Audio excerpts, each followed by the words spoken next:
नमस्कार, स्वागत है आप सभी का डीडी न्यूज पर। आप देख रहे हैं मिड डे प्राइम। मैं हूं रमा त्यागी। अगले 1 घंटे में हम बात करेंगे देश भर की तमाम अहम खबरों पर, डालेंगे अंतर्राष्ट्रीय जगत पर भी नजर और कुछ झलकें होंगी खेल और अर्थ जगत की भी। लेकिन शुरुआत कर लेते हैं हेडलाइंस के साथ।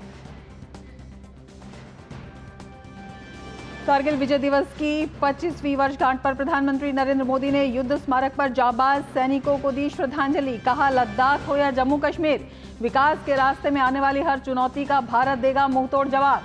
अग्निपथ योजना जैसे संवेदनशील मुद्दे पर राजनीति को लेकर पीएम मोदी की विपक्ष को खरी खरी।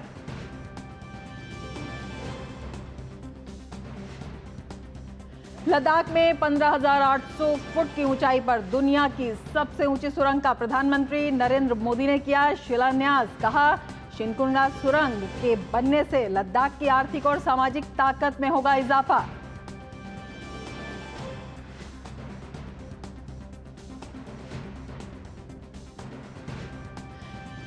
कर्नाटक सरकार के खिलाफ बीजेपी सांसदों का संसद भवन परिसर में प्रदर्शन। मुडा और वाल्मीकि नगर घोटाला मामले में मुख्यमंत्री सिद्धारमैया से इस्तीफे की मांग।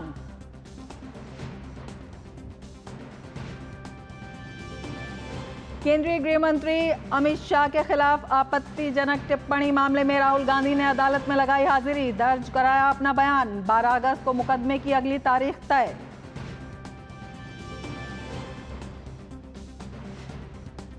महिला एशिया कप के सेमीफाइनल में आज भारत का सामना बांग्लादेश से। जीत के सिलसिले को बरकरार रखने उतरेगी गत विजेता टीम इंडिया।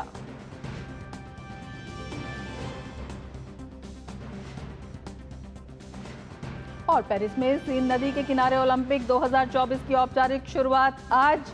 10,000 से ज्यादा खिलाड़ी प्रतियोगिता में होंगे शामिल। 117 भारतीय खिलाड़ी भी 16 खेलों में पेश करेंगे चुनौती।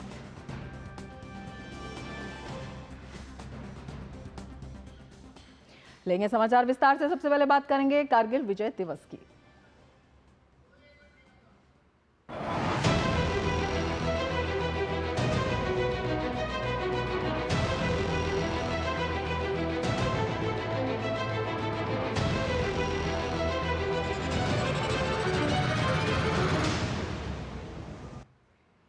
कारगिल विजय दिवस के मौके पर प्रधानमंत्री नरेंद्र मोदी ने वीर जवानों को श्रद्धांजलि दी। द्रास में बने कारगिल युद्ध स्मारक स्थल पर उन्होंने पुष्प चक्र अर्पित किया। घुसपैठियों के भेष में द्रास और बटालिक कारगिल तुर्तुक की पहाड़ियों पर कब्जा जमाए पाकिस्तानी सेना को घुटने टेकने पड़े थे।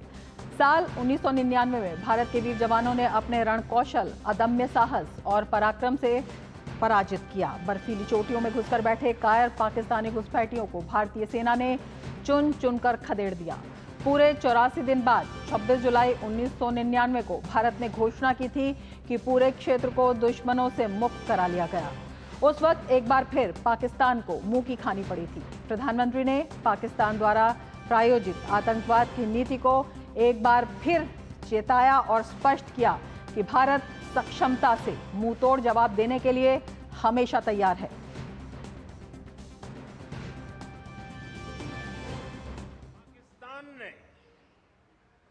अतीत में जितने भी दुष्प्रयास किए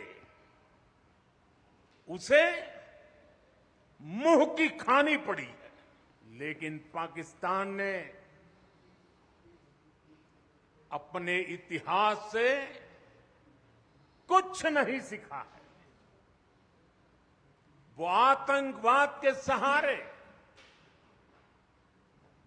प्रॉक्सी वॉर के सहारे अपने आप को प्रासंगिक बनाए रखने का प्रयास कर रहा है। लेकिन आज जब मैं उस जगह से बोल रहा हूं जहां आतंक के आकाओं को मेरी आवाज सीधे सुनाई पड़ रही है, मैं आतंकवाद के इन सरपरस्तों को कहना चाहता हूं कि उनके नापाक मंसूबे कभी कामयाब नहीं होंगे। प्रधानमंत्री ने शहीदों के परिजनों से मुलाकात की, उनके प्रति कृतज्ञता व्यक्त की। प्रधानमंत्री ने कारगिल विजय को देश की विरासत करार दिया। उन्होंने कहा कि ये स्वाभिमान और गर्व का पर्व है। हमारे शहीदों के लिए वॉर मेमोरियल नहीं बनाया, टालते गए, कमिटियां बनाते गए, नक्शे दिखाते गए। ये वही लोग हैं जिन्होंने सीमा पर तैनात हमारे जवानों को पर्याप्त बुलेट प्रूफ जैकेट्स भी नहीं दी थी। और साथियों, ये वही लोग हैं जो करगिल विजय दिवस को भी नजरअंदाज करते रहे। ये तो देश की कोटि कोटि जनता के आशीर्वाद है कि मुझे तीसरी बार सरकार बनाने का मौका मिला और इसलिए आज ये महत्वपूर्ण ऐतिहासिक घटना का हम पुण्य स्मरण कर पा रहे हैं। वरना अगर वही आ जाते तो इस युद्ध विजय की इस तारीख को याद नहीं करते। साथियों, कारगिल की विजय ये किसी सरकार की विजय नहीं थी। कारगिल की विजय ये किसी दल का विजय नहीं था। ये विजय देश की थी। ये विजय देश की विरासत है। सेना में रिफॉर्म को लेकर प्रधानमंत्री ने स्पष्ट किया कि उनके लिए दल से बड़ा देश है और राजनीति से बड़ी राष्ट्र नीति है। उन्होंने अग्निपथ स्कीम को लेकर विपक्ष द्वारा फैलाए जा रहे भ्रम और अफवाह पर करारा हमला किया। प्रधानमंत्री ने कहा, राष्ट्र की सुरक्षा उनकी प्राथमिकता है। हमारी सेनाओं ने बीते वर्षों में कई साहसिक निर्णय लिए हैं। सेना द्वारा किए गए जरूरी रिफॉर्म्स का एक उदाहरण अग्निपथ स्कीम भी है। दशकों तक संसद से लेकर अनेक कमेटी तक में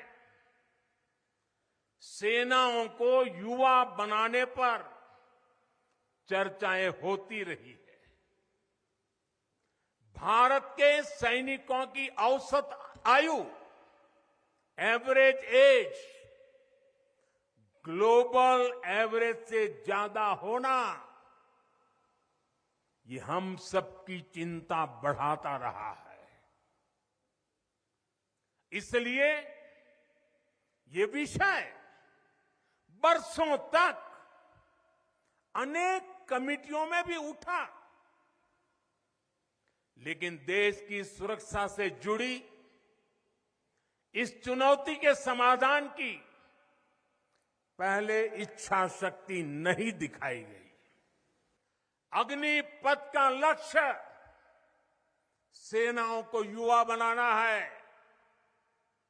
अग्निपथ का लक्ष्य सेनाओं को युद्ध के लिए निरंतर योग्य बनाए रखना है। दुर्भाग्य से राष्ट्रीय सुरक्षा से जुड़े इतने संवेदनशील विषय को कुछ लोगों ने राजनीति का विषय बना दिया है। कुछ लोग सेना के इस रिफॉर्म पर भी अपने व्यक्तिगत स्वार्थ में झूठ की राजनीति कर रहे हैं। ये वही लोग हैं जिन्होंने सेनाओं में हजारों करोड़ के घोटाले करके हमारी सेनाओं को कमजोर किया। ये वही लोग हैं जो चाहते थे कि एयरफोर्स को कभी आधुनिक फाइटर जेट न मिल पाए। प्रधानमंत्री ने सीमा क्षेत्र में इंफ्रा और कनेक्टिविटी मिशन को बढ़ावा देते हुए शिनकुला सुरंग निर्माण कार्य शुरू किया। उन्होंने शिलान्यास और निर्माण का प्रथम विस्फोट किया। ये सुरंग आर्थिक और रणनीतिक सैन्य महत्व की दृष्टि से महत्वपूर्ण है।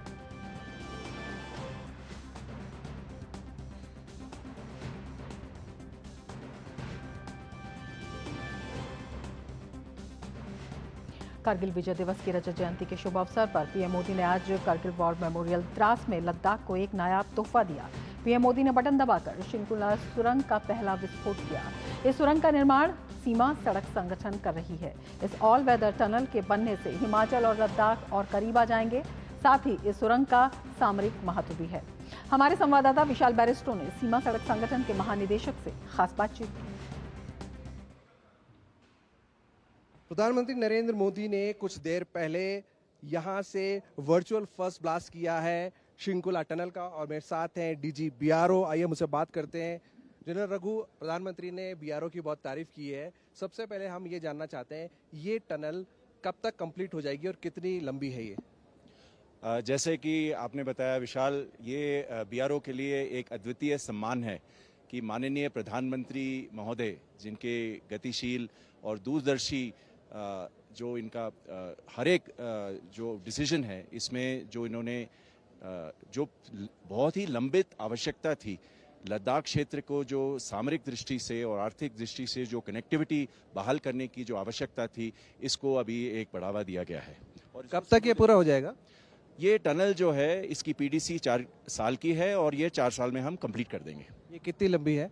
ये टनल 4.1 किलोमीटर है और ये हिमाचल प्रदेश में लाहौल स्पीति का जो वैली है उसको लद्दाख में जो ज़ंस्कर वैली है उसको कनेक्ट करती है। ये 4.1 किलोमीटर, जैसे कि मैंने आपको बताया, ट्विन ट्यूब है, यानी इसका मतलब एक ट्यूब से आना और दूसरे ट्यूब से जाना, और दोनों ट्यूब्स के बीच में हर 500 मीटर में एस्केप पैसेजेस हैं। और ये हाईएस्ट और लेटेस्ट टेक्नोलॉजी से ये टनल बनाया जा रहा है और इसमें लेटेस्ट सिक्योरिटी स्कीम्स, यानी जो वेंटिलेशन सिस्टम है, जो फायर फाइटिंग की सिस्टम है, जो कैजुअल्टी इवैक्यूएशन की सिस्टम है, मॉनिटरिंग की सिस्टम है, कम्युनिकेशन का सिस्टम है, ये सभी इसमें रहेगा। तो जैसे कि आपने सुना, सेला टनल के बाद एक और फेदर बीआरओ के कैप में, और ये जो टनल है वो हिमाचल को लद्दाख के और करीब ले आएगा, और वो भी ऑल वेदर। कैमरामैन अनिकेत के साथ मैं विशाल बैरिस्टो, टीडी न्यूज़, कारगिल। और इस खबर पर और ज़्यादा जानकारी के लिए हमारे संवाददाता विशाल बैरिस्टो हमारे साथ जुड़े हुए हैं। विशाल, अगर आज के दिन की बात करते हैं तो गर्व का दिन है और बेहद भावुक दिन भी है, और प्रधानमंत्री नरेंद्र मोदी स्वयं वहां पर गए, वहां पर बातचीत की, वहां पर एक कड़ा संदेश भी दिया। प्रधानमंत्री ने जब ये कहा कि मैं उस ज़मीन से बात कर रहा हूं जहां पर आतंक के आकाओं को सीधी मेरी आवाज़ जा रही है, किस तरह का एक बड़ा और कड़ा संदेश? बिल्कुल रमा, सबसे पहले आपको रजत जयंती की बहुत बहुत शुभकामनाएं, और आप सदा इसको बेहतर कौन समझेगा, कश्मीर में आपने काफ़ी रिपोर्टिंग की है। प्रधानमंत्री ने लोगों से कहा कि आप भारत माता की जय का नारा लगाइए, और इतना ऊंचा और इतना ऊंची आवाज़ में वो नारा होना चाहिए कि इन पहाड़ियों के उस पार तक आवाज़ जाए, ताकि लोगों को पता चल जाए कि हम विजय दिवस की रजत जयंती मना रहे हैं। एक बहुत खुशनुमा माहौल था, कुछ आंखें नम भी थी जिन्होंने अपनों को खोया, और उनका दुख इस बात का था, जैसे कि मेरी बात हुई मेजर सीबी द्विवेदी की पत्नी से, जो वीर नारी हैं, उन्होंने कहा कि मुझे दुख इस बात का है कि आज वो जिंदा नहीं है इस समारोह में शामिल होने के लिए, लेकिन मैं गर्व करती हूँ कि उन्होंने अपना सर्वस्व न्यौछावर कर दिया अपने देश के लिए। तो ये जज्बा है रमा। और जब हम कारगिल की बात करते हैं, 25 साल जरूर हो गए हैं, लेकिन आज भी हिस्ट्री में इस बैटल का नाम मदर ऑफ ऑल बैटल्स के नाम पर है। और क्यों ना हो, 18,000 फुट की ऊंचाई पर हमने वो लड़ाई जीती, और वो भी नामुमकिन को मुमकिन में बदला, जब पाकिस्तान ने धोखे से हमारे पीक्स पर कब्जा किया, चाहे वो टोलो लिंक हो, चाहे वो टाइगर हिल हो, और हमने उनको हराया। और इसमें इंडियन आर्मी और इंडियन एयरफोर्स, इंडियन एयरफोर्स सफ़ेद सागर, जिसको हम ऑपरेशन सफ़ेद सागर कहते हैं, उसके तहत पाकिस्तान के तमाम इरादों को नेस्तो नाबूद कर दिया। और यहाँ ये बताना ज़रूरी है कि पाकिस्तान ने ये जो चुपके से ये जो हमारी पीठ पे खंजर भोंकने की कोशिश की, नाकाम कोशिश की, उसका नाम पाकिस्तान ने रखा था ऑपरेशन बद्र। वो नेस्तो नाबूद हुआ, और आज मैं और आप और पूरा देश मना रहा है विजय दिवस की रजत जयंती। बिल्कुल। और इसी रजत जयंती के मौके पर प्रधानमंत्री नरेंद्र मोदी ने जिस तरह से वहां जाकर एक भावुक संदेश भी दिया, कड़ा संदेश भी दिया, और साथ ही उन्होंने ये भी कहा कि भारत हर चुनौती का सामना करने के लिए सक्षम है। रक्षा क्षेत्र की आत्मनिर्भरता की उन्होंने बात कही और ये भी कहा कि सैनिकों की जो वर्षों पुरानी मांगे थी वो लगातार पूरी की गई। किस तरह से रक्षा के साथ साथ विकास भी लगातार केंद्र की प्राथमिकता में है, ये भी प्रधानमंत्री ने बताया।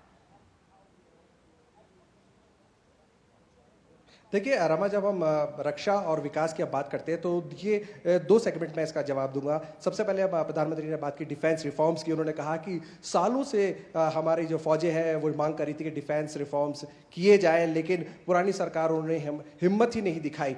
हमारी सरकार जब से आई, हम 10 साल से डिफेंस रिफॉर्म्स पर काम कर रहे हैं और यही नतीजा है कि हमारी सेनाएं अब डिफेंस प्रोडक्शन में एक्सपोर्टर बन गई है। और उन्होंने बताया कि मुझे आपको बताते हुए खुशी है कि हमारी फौजों ने 5000 ऐसे इक्विपमेंट्स, जो मिलिट्री इक्विपमेंट्स है, उनकी लिस्ट बनाई है कि अब हम उनका इंपोर्ट करना हमने बंद कर दिया, उसका निर्माण भारत में ही हो रहा है। उसके अलावा प्रधानमंत्री ने 1 रैंक एंड 1 पेंशन का भी जिक्र किया और इसके साथ ही उन्होंने अग्निपथ स्कीम के बारे में भी बताया कि वक्त बदल रहा है, 25 साल का एक लंबा वक्त है। अब हमें जरूरत है कि हम अपनी फौजों को और भी ज्यादा युवा और हर चीज से लड़ने के लिए तत्पर रखें। इसके लिए हमारी ये स्कीम लाई गई है। उन्होंने फौजियों को कहा कि मैं आप सबको धन्यवाद देना चाहता हूं 140 करोड़ जनता की ओर से, क्योंकि आपकी वजह से हमारी सुरक्षा की गारंटी है। रमा, बिल्कुल। विशाल, आपसे ये भी जानना चाहेंगे कि जिस तरह के रिफॉर्म्स लगातार हुए हैं, सेना में कितनी मजबूती आई है और उसके साथ ही जब देश रक्षा क्षेत्र में आत्मनिर्भर हो रहा है तो ये अपने आप में कितनी बड़ी उपलब्धि और कितने गर्व का विषय है। जी, जाहिर सी बात है कि हमारे लिए ये बहुत गर्व का विषय है, क्योंकि हमने बात की सेना के रिफॉर्म्स के ऊपर और प्रधानमंत्री ने कहा कि किस तरह से तेजस का जो प्रोजेक्ट है, आज तेजस ने उड़ान भी भरी है यहाँ पर, और उन्होंने कहा कि किस तरह से तेजस के प्रोजेक्ट को डब्बे में बंद कर दिया था। हम रफाल लेकर आए, हमने तेजस इस देश को दिया। हमारी सेनाओं के हौसले इसलिए बुलंद है क्योंकि एक ऐसी सरकार है जो तीसरी बार चुनकर आई है और मुझे मौका मिला कि मैं आज यहाँ पर विजय दिवस मना रहा हूँ, क्योंकि जो पुरानी सरकारें थी वो तो हिम्मत ही नहीं दिखाती थी कि वो विजय दिवस को एक्नॉलेज भी करे। दूसरी बात उन्होंने कही इंफ्रास्ट्रक्चरल डेवलपमेंट की। जो ये टनल है 4.1 किलोमीटर्स की, वो उसकी स्ट्रेटेजिक इंपॉर्टेंस बहुत है। रमा, ये बात सच है कि वो हिमाचल और लद्दाख को नजदीक लेकर आएंगे, लेकिन इसके अलावा बॉर्डर पे जो ये टनल है, सेला टनल के बाद ये जो टनल है जोजिला की जो टनल है, जोजिला की माफ कीजिए, तो ये सारी जो टनल्स बनाई जा रही हैं ये इसलिए है क्योंकि बॉर्डर के पार जो नापाक इरादे हैं उनको कभी भी कामयाब नहीं होने देना है। और मैं आपको ये भी बता दूं कि पाकिस्तान के साथ साथ हमारा इशारा, हमारी फौजों की नज़र चीन पर भी है, क्योंकि दोनों मिलकर हम पर हमला कर चुके हैं। 62 में चीन ने हमारे साथ विश्वासघात किया और पाकिस्तान 48, 65, 71 और उसके बाद यहाँ पर कारगिल 1999 में भी मुंह की खाई। और प्रधानमंत्री ने कहा 4 बार कोशिश की, नाकाम कोशिश की, लेकिन अफसोस की बात यह है कि पाकिस्तान जो है वो स्टेट स्पॉन्सर टेररिज्म पर बिलीव करता है। प्रॉक्सी वॉर के जरिए वो दुनिया में अपनी मौजूदगी बताना चाहता है, लेकिन भारत उसके हर इरादे का, हर नापाक इरादे का मुंह तोड़ जवाब देगा, क्योंकि हमारी सेनाएं इस काबिल है और हमारी सेनाओं ने भरोसा जीता है हमारी 140 करोड़ की जनता का। बिल्कुल। विशाल, आपसे ये भी समझना चाहेंगे हम, प्रधानमंत्री ने रिफॉर्म्स पर लेकर जो राजनीति हुई है उस पर भी करारा प्रहार किया और वर्तमान सरकार की जो राजनीतिक इच्छा शक्ति है उसका भी जिक्र किया। ये अपने आप में कितना अहम हो जाता है जब रक्षा क्षेत्र से जुड़े हुए फैसले होते हैं, उनमें अहम निर्णय लेने होते हैं। देखिए रमा, अगर हम इतिहास की बात करें तो करीब 3 दशक से एक मजबूत सरकार नहीं मिल पाई। मिलीजुली सरकारें थी, यूपीए 1, यूपीए 2, और उसके पहले भी हमने देखा किस तरह से माइनॉरिटी गवर्नमेंट्स ने रूल किया है यहाँ पर। और पिछले 3 टर्म से हमारे को एक मजबूत सरकार मिली है, तो उसका असर देखने को मिलता है जब आप कोई कड़ा कदम उठाने की कोशिश करते हैं। क्योंकि जो स्कीम है अग्निपथ स्कीम की अगर हम बात करें, या हमें डिफेंस रिफॉर्म्स की हम बात करें, डिफेंस प्रोडक्शन की हम बात करें, डिफेंस एक्सपोर्ट्स की हम बात करें, ये तभी हो सकता है जब आप निर्णय लेने की स्थिति में हो। जब आपने ये निर्णय लिया कि 370 हटाया जाएगा और उसके बाद किस तरह की खुशहाली है, इसका जिक्र भी प्रधानमंत्री ने किया। उन्होंने कश्मीर में के लिए बताया कि किस तरह से कश्मीर में खुशहाली लौटी है, किस तरह से कनेक्टिविटी बढ़ी है। लद्दाख जो कि यूनियन टेरिटरी है उसमें अब 4G कनेक्टिविटी पर तेज़ी से काम चल रहा है। और इसी के साथ जम्मू जो है, जम्मू कश्मीर और लद्दाख कैसे 370 हटने के बाद तेज़ी से आगे बढ़ रहे हैं, जो ये पहले सोचा नहीं जा सकता था। ना सिर्फ डिफेंस रिफॉर्म्स, ना सिर्फ इंफ्रास्ट्रक्चरल डेवलपमेंट्स, बल्कि एक ऐसा फैसला 370 को हटाना, ये एक मजबूत सरकार ही ले सकती है। बिल्कुल, एक बड़ा विजन, एक कड़ी राजनीतिक इच्छा शक्ति और उसके बाद जो फैसले लिए जाते हैं उसका असर, प्रधानमंत्री ने उसकी बात कही। और सबसे बड़ी बात है, प्रधानमंत्री स्वयं वहां पर गए, वहां पर जो सैनिक हैं उनके परिवारों से उन्होंने मुलाकात की। ये अपने आप में दिखाता है कि शीर्ष नेतृत्व किस तरह से पल पल हर स्थिति पर नज़र बनाए रखे है और हर जज्बे के साथ, कड़ाई के साथ खड़ा हुआ है। बहुत शुक्रिया विशाल, तमाम जानकारी के लिए। 25वें कारगिल दिवस के अवसर पर रक्षा मंत्री राजनाथ सिंह ने दिल्ली में राष्ट्रीय समर स्मारक पर कारगिल युद्ध के नायकों को पुष्पांजलि अर्पित करके श्रद्धांजलि दी। तो रक्षा मंत्री राजनाथ सिंह ने कारगिल युद्ध के नायकों को श्रद्धांजलि अर्पित की। उनके शौर्य, उनके वीरता, उनके पराक्रम को रक्षा मंत्री ने श्रद्धांजलि अर्पित की। कारगिल युद्ध के नायकों को रक्षा मंत्री राजनाथ सिंह ने श्रद्धांजलि दी। दिल्ली में राष्ट्रीय समर स्मारक पर उन्होंने वीर नायकों को श्रद्धांजलि अर्पित की।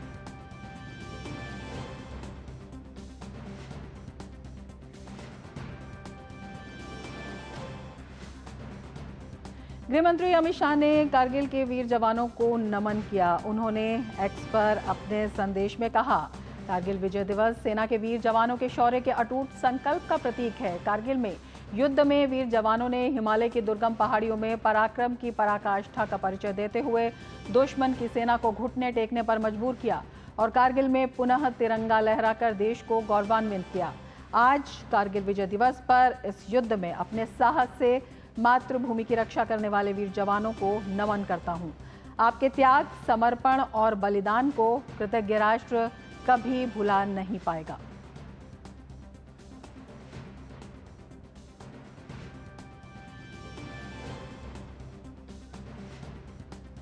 सूचना एवं प्रसारण मंत्री अश्विनी वैष्णव ने कारगिल दिवस के अवसर पर शहीदों को श्रद्धांजलि दी। अश्विनी वैष्णव ने कहा कि देश शहीदों को नमन कर रहा है। उन्होंने कहा, प्रधानमंत्री नरेंद्र मोदी के नेतृत्व में पिछले 10 सालों में हम ये कह सकते हैं कि भारत रक्षा क्षेत्र में आत्मनिर्भर हुआ। उन्होंने कहा कि कांग्रेस के राज में सिर्फ घोटाले होते थे, जबकि भाजपा हमेशा राष्ट्र प्रथम, सदैव प्रथम के सिद्धांत पर चलती है।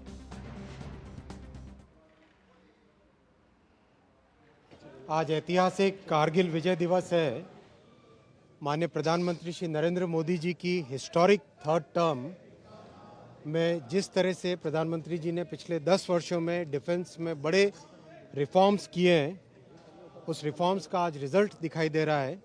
मैं आपके सामने 3 विषय रखूंगा। डिफेंस के प्रोडक्शन में पिछले 10 वर्षों में आत्मनिर्भर हुआ है भारत। करीब करीब 70% के आसपास हमारा जो रिक्वायरमेंट है डिफेंस का, वो आज भारत में ही बनता है। भारत में डिफेंस का प्रोडक्शन 1 लाख करोड़ रुपए से अधिक हो गया है। आप सबने देखा डिफेंस के जो पब्लिक सेक्टर यूनिट्स हैं उनका वैल्यूएशन आज एक बहुत हाई वैल्यूएशन पहुंचा है। और सबसे बड़े गौरव की बात है कि भारत में बने डिफेंस उपकरण आज 80 देशों में एक्सपोर्ट हो रहे हैं। करीब 25,000 करोड़ से ज़्यादा के एक्सपोर्ट्स डिफेंस के हो गए हैं। आप याद कीजिए 10 वर्ष पहले परिस्थितियां ऐसी थी कि बुलेट प्रूफ जैकेट के लिए भी बाहर के देशों पर निर्भर रहना पड़ता था। आज भारत आत्मनिर्भर है। साथ ही साथ डिज़ाइन में भी लीडरशिप ली है भारत ने। 350 से ज़्यादा स्टार्टअप्स हैं। अपने भारत का स्वयं के डिज़ाइंस के इक्विपमेंट, इवन आर्टिलरी गन जैसी चीज़ें आज भारत में खुद में डिज़ाइन होके उपयोग में आ रही है, एक्सपोर्ट भी हो रही है। दूसरा विषय रखूंगा इंफ्रास्ट्रक्चर का। आपकी याद कीजिए कांग्रेस के समय परिस्थिति ऐसी थी कि वहाँ डिफेंस मिनिस्टर बोलते थे कि सड़कें नहीं बनानी चाहिए, ऐसी हालत थी। आज प्रधानमंत्री श्री नरेंद्र मोदी जी ने बॉर्डर एरियाज़ में 6,800 किलोमीटर से ज़्यादा बॉर्डर रोड्स बनाई है। हमारी सेनाओं के लिए, डिफेंस फोर्सेस के लिए अच्छी railway connectivity, telecom connectivity, optical fibre, electricity, हर चीज़ की व्यवस्था की है। तीसरा विषय रखूंगा, स्ट्रक्चरल रिफॉर्म्स लाए हैं। पहला CDS, जो बहुत लंबे समय से डिफेंस एस्टेब्लिशमेंट में एक इंटीग्रेशन के लिए CDS की एक बहुत बड़ी रिक्वायरमेंट थी, वो इस्टेब्लिश किया। थिएटराइजेशन की युद्ध की जो परिस्थितियां हैं उसमें किस तरह से तीनों की तीनों विंग्स एक यूनाइटेड वे में कर सके काम, उसके लिए थिएटराइजेशन किया। अगर हम डिफेंस की बात करें, भारत की रक्षा की सुरक्षा की बात करें, कांग्रेस के समय में केवल स्कैम्स होते थे। भारतीय जनता पार्टी राष्ट्र प्रथम सदैव प्रथम के सिद्धांत पे चलती है। 25वें कारगिल विजय दिवस 2024 पर उत्तर प्रदेश के मुख्यमंत्री योगी आदित्यनाथ ने लखनऊ में स्मृतिका युद्ध स्मारक पर कारगिल युद्ध के वीरों को श्रद्धांजलि दी। इसके बाद उन्होंने स्मृतिका युद्ध स्मारक पर आगंतुक पुस्तिका में अपने विचार साझा किए।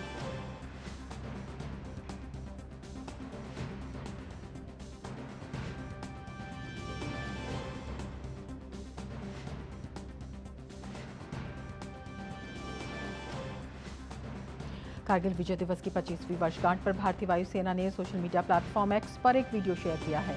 2 मिनट 9 सेकंड के इस वीडियो में कारगिल विजय की संपूर्ण शौर्य गाथा के मनोरम और भावुक कर देने वाले दृश्य हैं। भारतीय वायुसेना के इस पोस्ट को कुछ ही मिनटों में हजारों भारतीयों ने नमन किया।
कारगिल युद्ध की कवरेज के दौरान दूरदर्शन ने न सिर्फ लाइन ऑफ फायर पर खड़े होकर युद्ध की लाइव कवरेज की थी, बल्कि पाकिस्तान के प्रोपेगेंडा को ध्वस्त करते हुए दुनिया के सामने भारतीय पक्ष को सबूतों के साथ मजबूती से रखा। देखिए हमारी खास रिपोर्ट।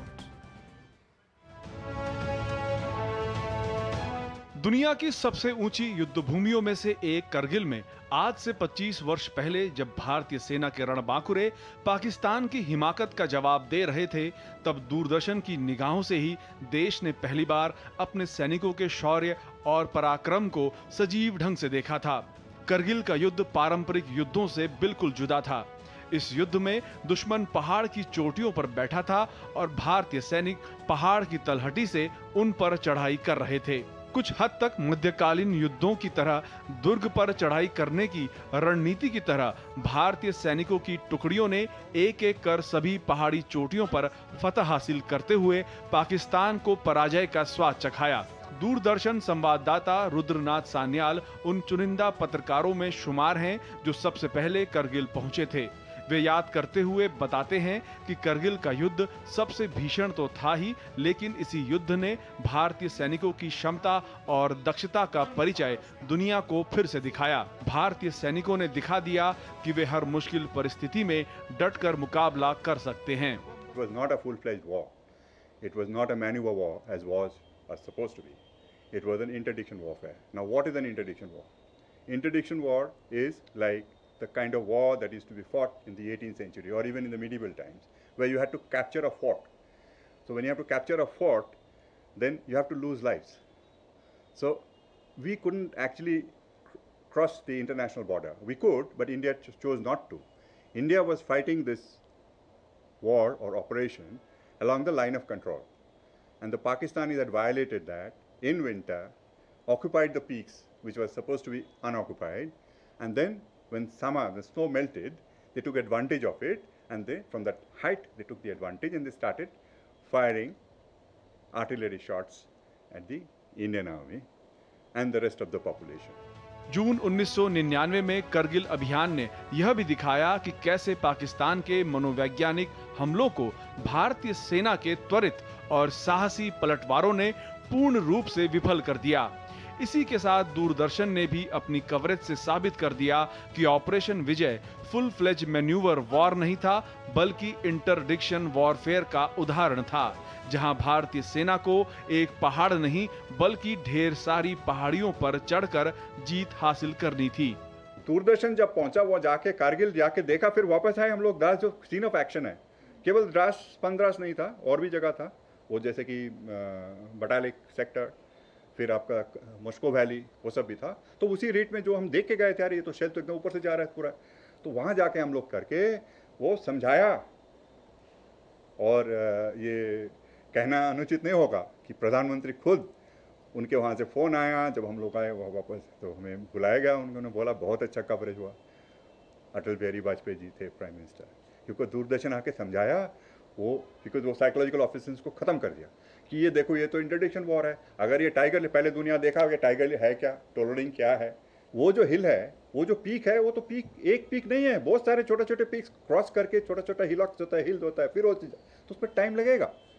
वो 2 दिन 3 दिन में नहीं होता है, बिकॉज एयर सपोर्ट था, आर्टिलरी सपोर्ट भयंकर था, तो बहुत एडवांटेज था। लेकिन हमारे ब्रेव सोल्जर्स को, जवानों को, यंग ऑफिसर्स को जाके अपना झंडा गाड़ना था, उसमें टाइम लगा। आज पाकिस्तान को हारना पड़ा। एक मीडिया संस्थान के रूप में दूरदर्शन के लिए करगिल में ऑपरेशन विजय की कवरेज एक बड़ी चुनौती थी। भारतीय सेना की तरह दूरदर्शन ने भी न सिर्फ पाकिस्तानी प्रोपेगेंडा को ध्वस्त किया, बल्कि दुनिया के सामने करगिल की सच्ची तस्वीर रखी। दिल्ली से देवेंद्र रावत की रिपोर्ट, डीडी न्यूज। विजय दिवस हर भारतीय के लिए सम्मान और गौरव की बात है। विजय दिवस भारतीय सेना के साहस और शौर्य की गाथा भी है, जिसने कारगिल युद्ध में पाकिस्तान को चारों खाने चित्त कर दिया।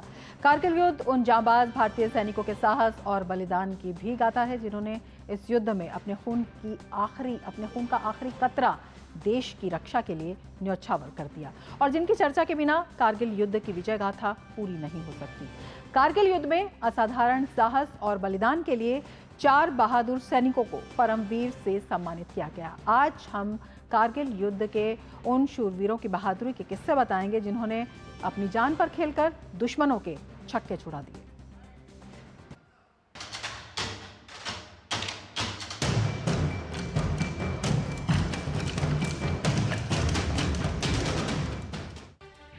कैप्टन विक्रम बत्रा, ये दिल मांगे मोड़।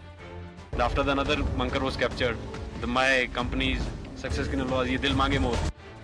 आज भी ये युद्ध नारा कारगिल की चोटियों से गूंजता है और कैप्टन विक्रम बत्रा की वीरता और बलिदान की याद दिलाता है। साथ ही देश के दुश्मनों को यह चेतावनी भी देता है कि अगर भारत की तरफ आंख उठाकर भी देखा तो तुम्हारा भी हश्र वैसा ही होगा जैसा कारगिल युद्ध में पाकिस्तानी फौज का हुआ था।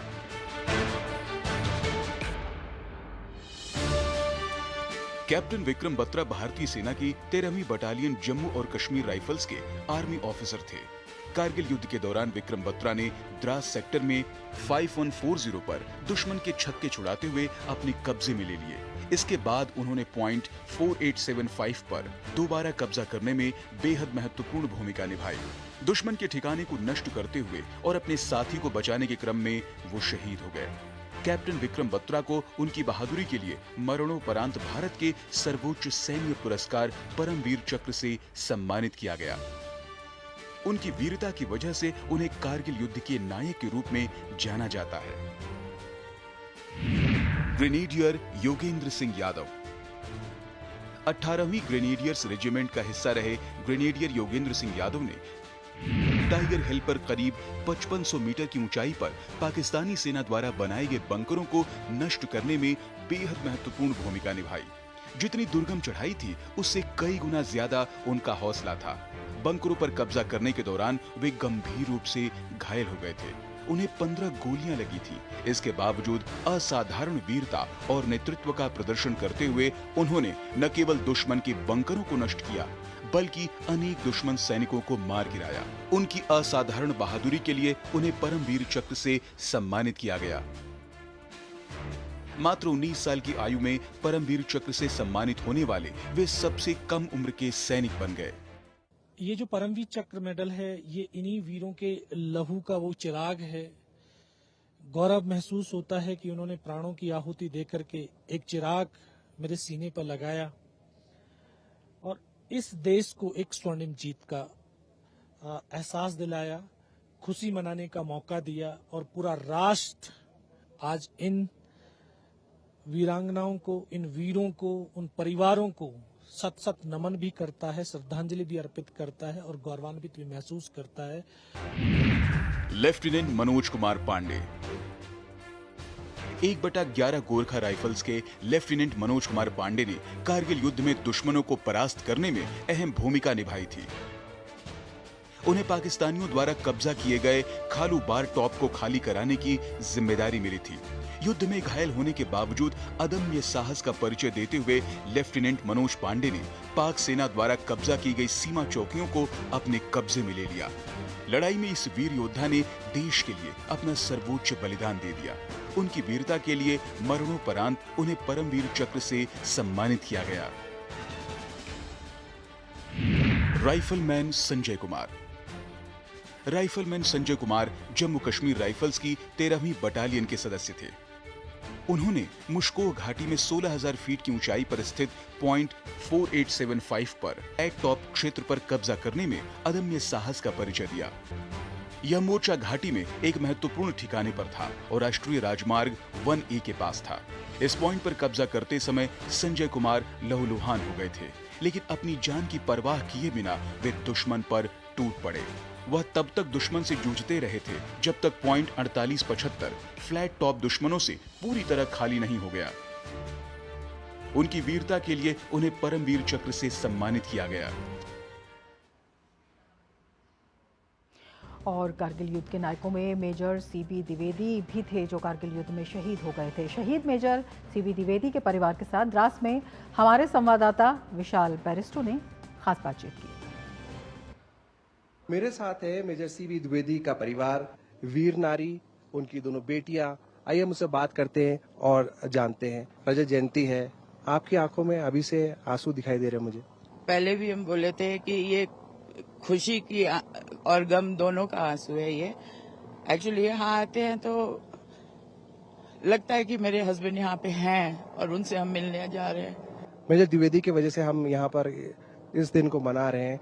आपके लिए कितना चैलेंजिंग था दोनों बेटियों को बड़ा करना? दुख में एक जो मेरा मतलब ये गए, मेरे हस्बैंड गए, उसके बाद शायद मुझे लगता है कि यही मुझे हिम्मत भी दिए कि दोनों को पालना है तो तुमको स्ट्रांग रहना है। और एक फौजी की बीवी होने के नाते हम लोगों को स्ट्रांग होना पड़ता है। तो यही है कि उनकी शक्ति शायद मेरे साथ थी कि मैं उस चीज को कर पाई। ये है वीर नारी के इमोशंस। उनके साथ उनकी बेटियां हैं। दीक्षा से हम पहले बात करेंगे। दीक्षा, छोटी बेटी आप हो तो पापा की लाडली भी आप जरूर रही होगी। आज का दिन एक बहुत बड़ा दिन है, किस तरह का इमोशन है? बहुत प्राउड फीलिंग है हमारे लिए कि हम यहाँ पे आते हैं और हम आसपास देखते हैं तो सोचते हैं कि ये आज़ादी, इस आज़ादी के पीछे मेरे पापा का हाथ है। मैं बोलती हूँ कि बहुत टाइम लगता है एक फैमिली जो अपने बहुत लव्ड वन को इस कंट्री के लिए सैक्रिफाइस करती हैं, बट थोड़े साल बाद वो फीलिंग प्राइड में बदल जाती है।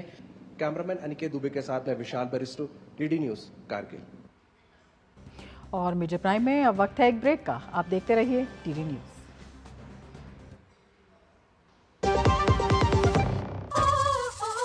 वाली भोली भाली मेहनत वाली नखरे वाली असली तड़के वाली, ये तो बड़ी समझदार बड़ी होशियार एमडीएच के साथ अब जुड़ते नई टेस्ट का असली taste MDH ginger garlic paste. ऐसा कौन सा खजाना हाथ में लगा है? खजाना नहीं, मिशन मिल गया है हम सबकी जीत का। भारत में बना आधुनिक कीटनाशक जिसकी बेजोड़ क्वालिटी से मिले फसल की बेहतरीन पैदावार। IIL के ट्रैक्टर ब्रांड का मिशन है तो जीत पक्की। बात जब पीढ़ियों के लिए बनने वाले घर की हो तो जिम्मेदारी बड़ी हो जाती है। गैलेंट समझता है ये जिम्मेदारी। अब डबल एम रिब्स के साथ गैलेंट एडवांस TMT रीबार, निर्माण का रियल हीरो। ब्रेक के बाद फिर से आपका स्वागत है। कारगिल विजय दिवस के मौके पर लोकसभा और राज्यसभा में आज वीर जाबाजों को याद किया गया। दोनों ही सदनों में शहीद सैनिकों की वीरता को याद कर श्रद्धांजलि दी गई। दोनों ही सदनों में 2 मिनट का मौन रखा गया और इसके बाद आज की कार्रवाई शुरू की गई।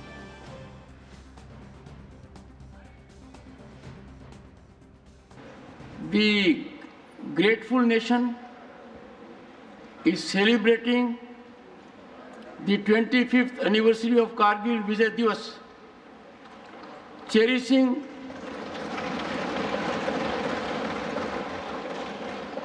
cherishing the indomitable courage and valor displayed by the Indian Armed Forces during the Kargil War.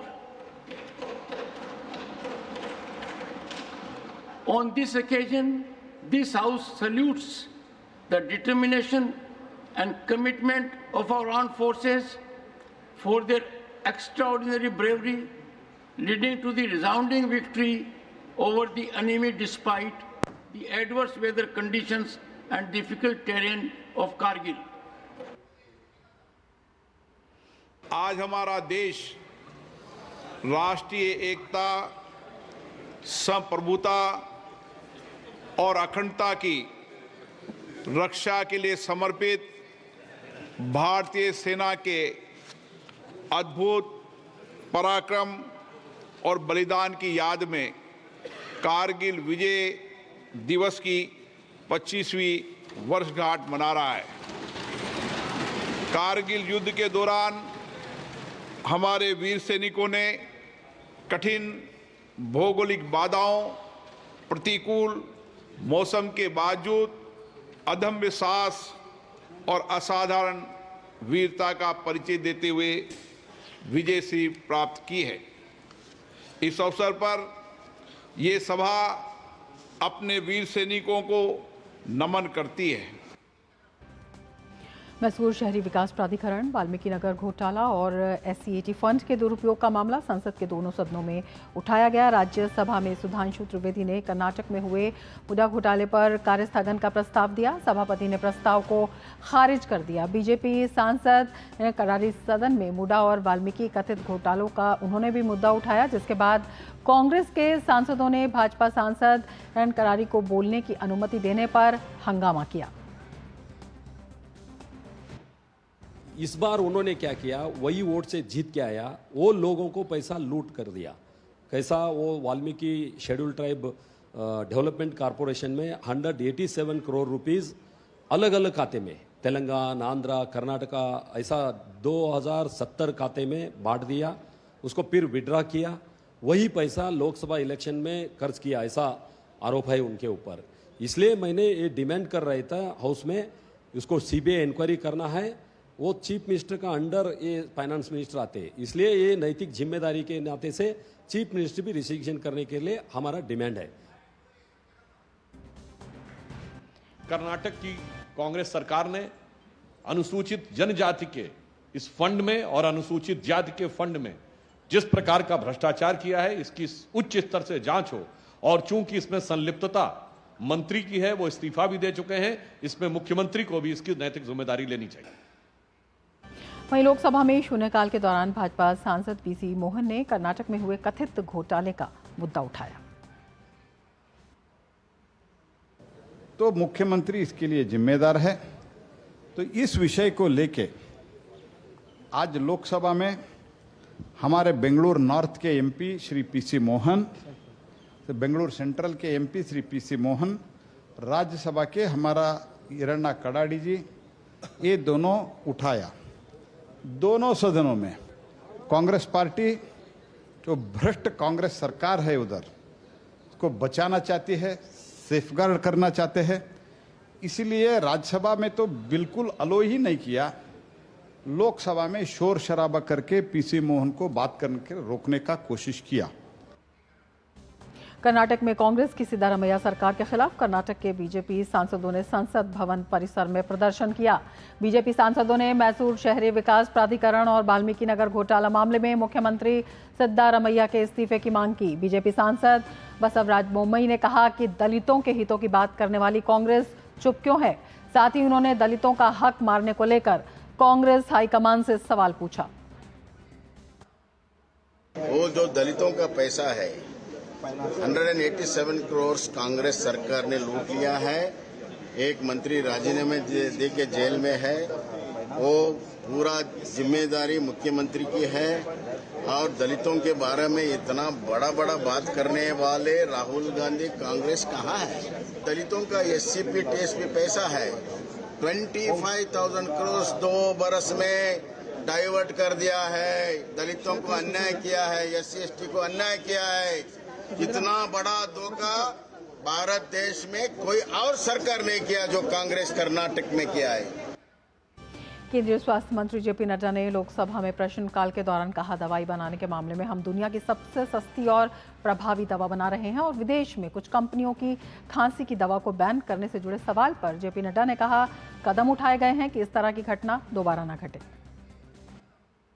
जो एक्सपोर्ट होती हैं दवाइयाँ, उनका सैंपल सर्वे यहाँ भी होता है और वो कंसाइनमेंट जब वहाँ जाती हैं तो उनका वहाँ पर ही रैंडम सर्वे होता है। जो इन्होंने खांसी की बात कही है, एक समय में आई थी, उस पर भारत सरकार ने एक्शन भी लिया था और हम इस पर लगातार सतत विजिल भी हैं और इस पर ध्यान दे रहे हैं और इस तरीके की घटनाएं न घटे इसकी चिंता करें। स्वास्थ्य मंत्री ने कहा कि मेडिकल कॉलेज की संख्या के साथ मेडिकल शिक्षा की गुणवत्ता का भी ध्यान रखा जाता है। We want to see to it that the expansion of medical colleges takes place and more doctors are there to take care of the healthcare sector. As far as the NMC issue is concerned, you have asked, there have been certain questions and queries about it. I am reviewing and I will see to it. We are having a dialogue with them. The purpose is to see to it that there should be a balance between the quality of the medical education and the quantity of the medical education, means the quantum of it. So we are trying to see as fast as we can go. So we are trying to convince them also, but at the same time, we do not want to compromise on the quality of the medical doctor, because we should be proud to, and I would like to share with you, that it is the Indian doctors who are taking care of Europe, of England, of America. This is the quality of doctors which we are producing. केंद्रीय स्वास्थ्य मंत्री JP Nadda ने लोकसभा में प्रश्नकाल के दौरान cancer की दवाओं पर पूछे गए सवाल पर कहा कि कैंसर दवाओं की एक लिस्ट तैयार की गई है जिसकी लगातार निगरानी की जा रही है। National list of essential medicines, इसमें 131 दवाएं कैंसर की हैं, 131 जो शेड्यूल 1 में आती हैं, जो उसकी प्राइसिंग सरकार करती है और एनपीपीए करती है। और ये वो मेडिसिन्स हैं जो मोस्ट कॉमनली यूज्ड हैं और जिनका उपयोग किया जा रहा है। और इस पर एनपीपीए जो है वो सीलिंग प्राइसेस लगाती है। इसके माध्यम से लगभग 294 करोड़ रुपए का पेशेंट्स को फ़ायदा हुआ है। इसके अलावा ऐसे 28 कॉम्बिनेशंस हैं जो फिक्स डोज कॉम्बिनेशन में नहीं आते हैं, लेकिन उसके बारे में भी सरकार ने और एनपीपीए ने उनकी भी प्राइसिंग को कंट्रोल कर रखा है। केंद्रीय कृषि मंत्री शिवराज सिंह चौहान ने राज्यसभा में किसानों के हितों पर सरकार की नीतियों के विषय पर जानकारी दी। उन्होंने कहा, हमारी सरकार की प्राथमिकताओं में से एक किसानों का चहुमुखी विकास करना है, जिसमें हम किसानों को उनकी फसल के उचित दाम दिलवाना, प्राकृतिक खेती को प्रोत्साहन एवं किसानों की फसल को किसी भी प्राकृतिक आपदा से बचाने के लिए सही समय पर मुआवजा दिलवाना शामिल है। प्रधानमंत्री श्रीमान नरेंद्र मोदी जी के नेतृत्व में ये सरकार निरंतर किसान के कल्याण के कामों में लगी हुई है और मैं आपके माध्यम से सदन को ये बताना चाहता हूं कि एमएसपी की दरें किसान को ठीक दाम देने के लिए लगातार बढ़ाई गई है। दूसरा, उत्पादन की लागत घटाना। तीसरा, उत्पादन के ठीक दाम देना। प्राकृतिक आपदा हो तो नुकसान की भरपाई करना। विदेश राज्य मंत्री कीर्तिवर्धन सिंह ने लोकसभा में प्रश्नकाल के दौरान बताया कि सरकार ने ई माइग्रेंट पोर्टल की शुरुआत की है। इससे देश से बाहर जाने वाले लोगों की सुविधाओं को ध्यान में रखकर बनाया गया है। उन्होंने कुवैत में हादसे को लेकर कहा कि सरकार रिकॉर्ड समय में पार्थिव शवों को वापस लेकर आई। Every Indian who has traveled abroad, either as a student, as a laborer, as a worker, or even as a tourist, feels safe and secure given the measures that we have given.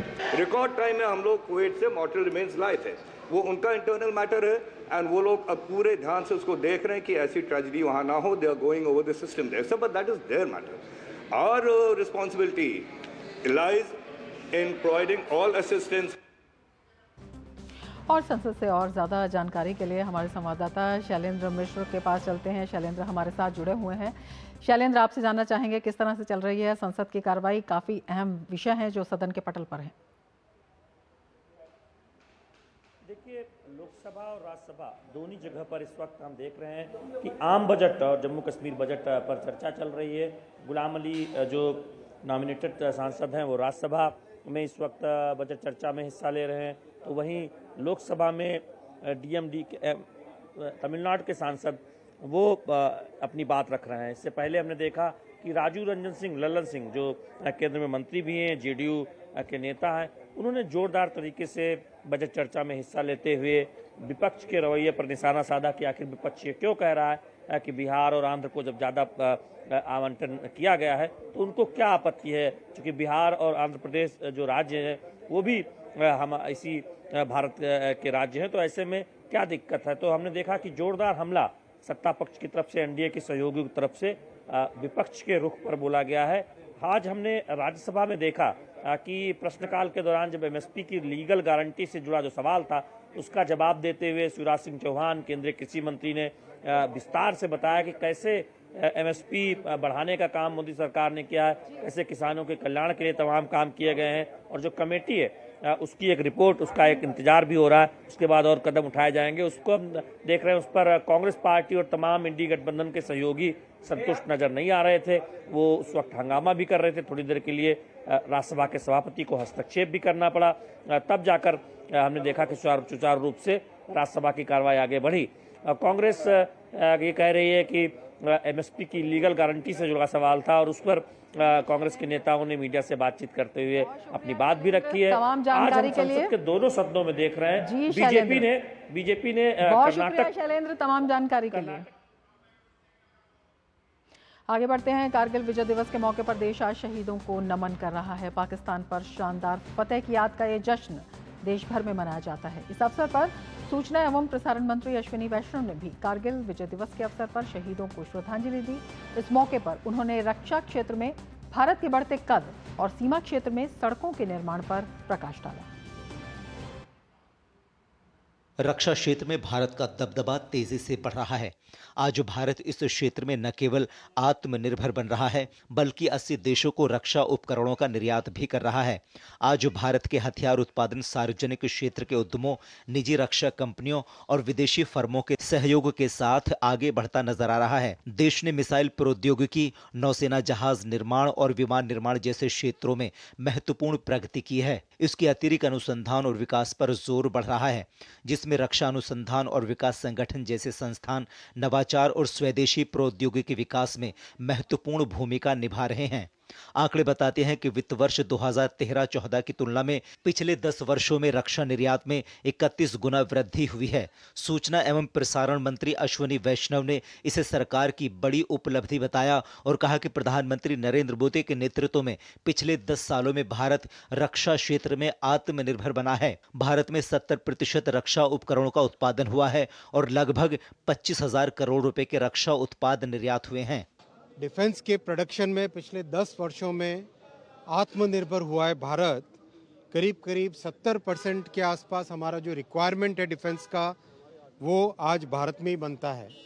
Bharat में defence का production 1 lakh crore रुपए से अधिक हो गया है। आप सबने देखा डिफेंस के जो पब्लिक सेक्टर यूनिट्स हैं उनका वैल्यूएशन आज एक बहुत हाई वैल्यूएशन पहुंचा है। और सबसे बड़े गौरव की बात है कि भारत में बने डिफेंस उपकरण आज 80 देशों में एक्सपोर्ट हो रहे हैं। करीब 25,000 करोड़ से ज़्यादा के एक्सपोर्ट्स डिफेंस के हो गए हैं। भारत सीमा क्षेत्र में सड़कों के निर्माण और टेलीकॉम कनेक्टिविटी पर भी विशेष जोर दे रहा है। पिछले 10 वर्षों में इस क्षेत्र में काफी वृद्धि देखी गई है। सूचना एवं प्रसारण मंत्री अश्विनी वैष्णव ने बताया कि आज बॉर्डर एरिया में 6,800 किलोमीटर से अधिक सड़कें बनाई जा चुकी हैं। साथ ही कनेक्टिविटी को बढ़ावा दिया गया है, जिसमें टेलीकॉम कनेक्टिविटी के लिए ऑप्टिकल फाइबर बिछाने का काम हुआ है। अश्विनी वैष्णव ने पूर्ववर्ती सरकारों के दौरान सीमा क्षेत्र में बुनियादी ढांचे का विकास न करने के लिए कांग्रेस पर कटाक्ष भी किया। कांग्रेस के समय परिस्थिति ऐसी थी कि वहाँ डिफेंस मिनिस्टर बोलते थे कि सड़कें नहीं बनानी चाहिए, ऐसी हालत थी। आज प्रधानमंत्री श्री नरेंद्र मोदी जी ने बॉर्डर एरियाज़ में 6,800 किलोमीटर से ज़्यादा बॉर्डर रोड्स बनाई है। हमारी सेनाओं के लिए, डिफेंस फोर्सेस के लिए अच्छी railway connectivity, telecom connectivity, optical fibre, electricity, हर चीज़ की व्यवस्था की है। सीडीएस के जरिए देश में तीनों सेनाओं के बीच तालमेल को मजबूत किया गया है। प्रधानमंत्री नरेंद्र मोदी का यह फैसला देश की रक्षा की दृष्टि से सही साबित हुआ। आज तीनों सेनाएं सामंजस्य बनाकर देश की रक्षा को सुनिश्चित कर रही हैं। सूचना एवं प्रसारण मंत्री ने कहा कि लंबे समय से सीडीएस के जरिए इंटीग्रेशन की जरूरत थी, जिसे मोदी सरकार में पूरा किया गया है। सीडीएस के जरिए यह सुनिश्चित किया गया है कि तीनों सेनाओं का आपस में सामंजस्य बना रहे। सीडीएस जो बहुत लंबे समय से डिफेंस एस्टेब्लिशमेंट में एक इंटीग्रेशन के लिए सीडीएस की एक बहुत बड़ी रिक्वायरमेंट थी, वो एस्टेब्लिश किया। थिएटराइजेशन की युद्ध की जो परिस्थितियां हैं उसमें किस तरह से तीनों की तीनों विंग्स एक यूनाइटेड वे में कर सके काम, उसके लिए थिएटराइजेशन किया। केंद्र में नरेंद्र मोदी के नेतृत्व में एनडीए की सरकार बनने के बाद से रक्षा क्षेत्र में सुधार को व्यापक प्राथमिकता दी गई है। रक्षा क्षेत्र में आत्मनिर्भरता के इस मूल मंत्र के साथ आगे बढ़ा ये कारवां अब रक्षा क्षेत्र में देश को एक और निर्यातक के रूप में स्थापित करने की दिशा में तेजी से आगे बढ़ा है। ब्यूरो इनपुट के साथ दिल्ली से शैलेंद्र मिश्र की रिपोर्ट, डीडी न्यूज। और मीडिया प्राइम में फिलहाल वक्त है एक ब्रेक का। आप देखते रहिए डीडी न्यूज।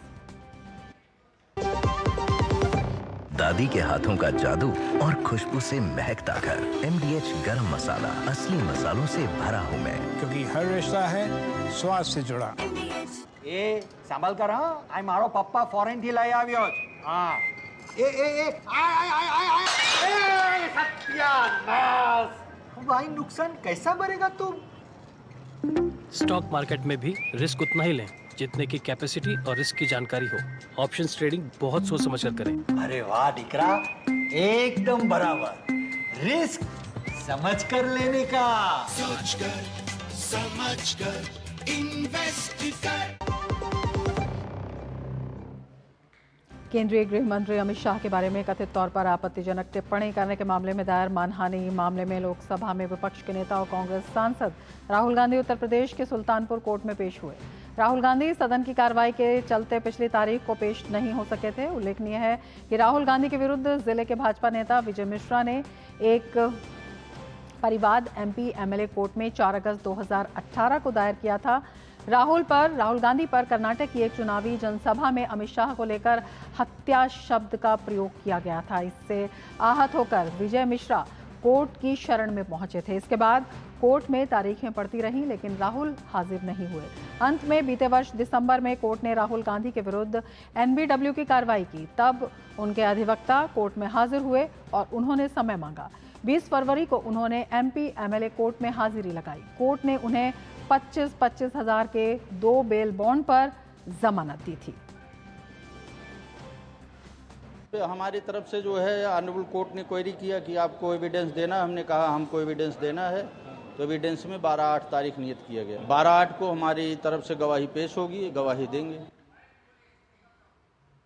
राहुल जी ने कहा है कि परिवाद में कहे गए सारे आरोप निराधार हैं। ये निराधार हैं। ये राजनीतिक दुर्भावना से एक कंप्लेंट फाइल की गई है। मैंने कभी भी किसी भी व्यक्ति के विरुद्ध उसकी मानहानि को नष्ट करने के उद्देश्य से किसी व्यक्ति के विरुद्ध कभी कुछ नहीं कहा है। और मेट्रो प्राइम में यहाँ लेंगे एक ब्रेक। आप देखते रहिए DD न्यूज। MDH का किचन किंग किचन में हो तो हम सब कुछ बना सकते हैं। बैंगन का भरता, आलू गोभी, भिंडी मसाला और भी बहुत कुछ। MDH। अब लोन प्रोसेसिंग में इतनी देरी, ये सब ना तुमसे नहीं होगा। लो तुम ही कर लो। देखो तुम कुछ मत बोलो लेकिन। इधर आओ। क्या बात? फाइनेंशियल एसेट्स का प्रमाण देना है, इस वजह से लोन अटका है। देखो, अकाउंट एग्रीगेटर से जुड़ो।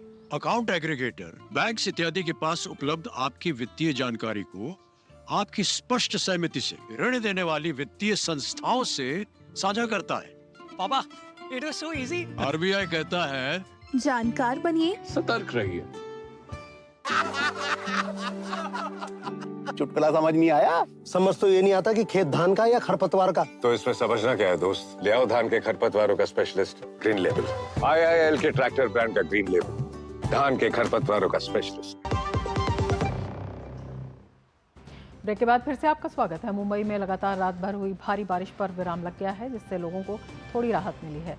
उल्लास नदी खतरे के निशान से ऊपर बह रही है। नदी क्षेत्र में रहने वाले लोगों को अलर्ट कर दिया गया है। रायगढ़ जिले में लगातार बारिश हो रही है। जिले में सावित्री और अंबा नदियां खतरे के निशान को पार कर गई हैं, जबकि कुंडलिका और दिव्यगंगा नदियां चेतावनी स्तर से ऊपर बह रही हैं। पनवेल जिले के सभी स्कूलों और कॉलेजों में आज छुट्टी घोषित कर दी गई। इस बीच राज्य मंत्री चंद्रकांत पाटिल ने पुणे में स्थिति की समीक्षा करने के साथ ही नागरिकों को मुआवजा देने की बात कही।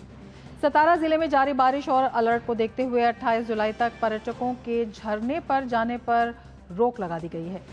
मौसम विभाग ने कोंकण, मध्य महाराष्ट्र और विदर्भ में ज्यादातर जगहों पर भारी से बहुत भारी बारिश की चेतावनी दी है। वहीं मराठवाड़ा में अधिकांश स्थानों पर बारिश होगी। इसी के साथ रायगढ़, रत्नागिरी, सतारा जिलों के लिए रेड अलर्ट और पालघर, ठाणे, मुंबई, सिंधुदुर्ग, पुणे और कोल्हापुर जिलों के लिए ऑरेंज अलर्ट जारी किया गया है।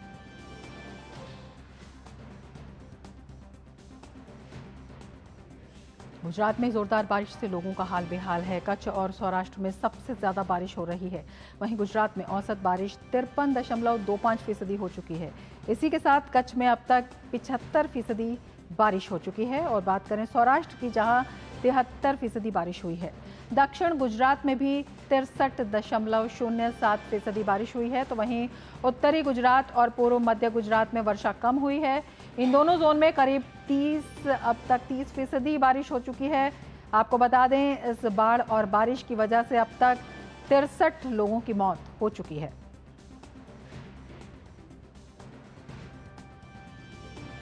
वहीं बात करें दिल्ली NCR की, जहां कई इलाकों में आज सुबह से बारिश हो रही है, जिससे मौसम सुहावना हो गया है। लोगों को उमस भरी गर्मी से राहत मिली है।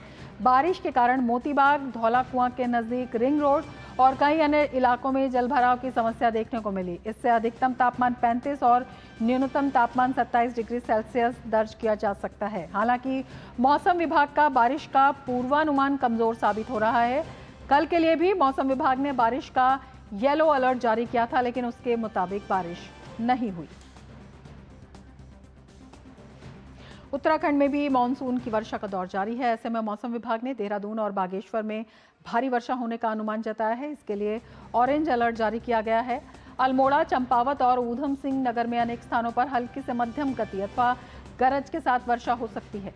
पौड़ी और चमोली में तेज वर्षा होने की संभावना है। मौसम विभाग के पूर्वानुमान को मद्देनजर रखते हुए देहरादून में आज 12वीं तक के स्कूलों में अवकाश घोषित किया गया है। उधर हिमाचल प्रदेश में मानसून एक बार फिर सक्रिय हो गया है। मौसम विभाग ने प्रदेश के 5 जिलों में भारी बारिश को लेकर येलो अलर्ट जारी कर दिया है। कांगड़ा, ऊना, बिलासपुर, सोलन और सिरमौर जिले इसमें शामिल हैं। आंधी के साथ बिजली गिरने और बारिश की संभावना बनी हुई है। वहीं मनाली के अंजनी महादेव में बादल फटने से बाढ़ आ गई थी। इससे लोगों के 3 घर बह गए थे। हालांकि किसी को नुकसान नहीं हुआ। मौसम विभाग ने प्रदेश में भारी बारिश का अलर्ट जारी कर दिया। मीडिया प्राइम में आगे बढ़ने से पहले लेते हैं एक ब्रेक। आप देखते रहिए डीडी न्यूज।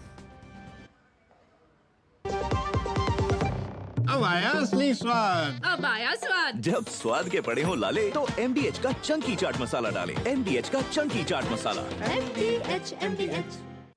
सोना सिर्फ गहना नहीं होता, कभी पुश्तैनी पहचान तो कभी प्यारी सी याद होती है। लाइफ में आगे बढ़ने के लिए उसी सोने से गोल्ड लोन लेने का फैसला समझदारी का होता है। मुथूट फाइनेंस ये बात समझते हैं, इसीलिए वो ईमानदारी, सच्चाई और आपके विश्वास को सबसे बढ़कर मानते हैं। मुथूट फाइनेंस, सदियों का भरोसा हमेशा के लिए। तो गोल्ड लोन के लिए कॉल करें 1-800-313-1212।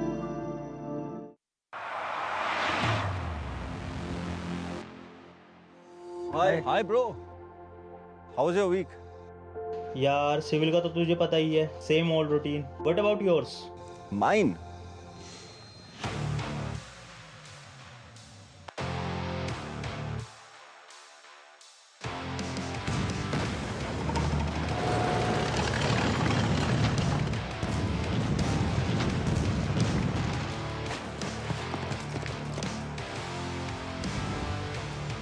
Mine was as exciting as ever. Join the Indian Army.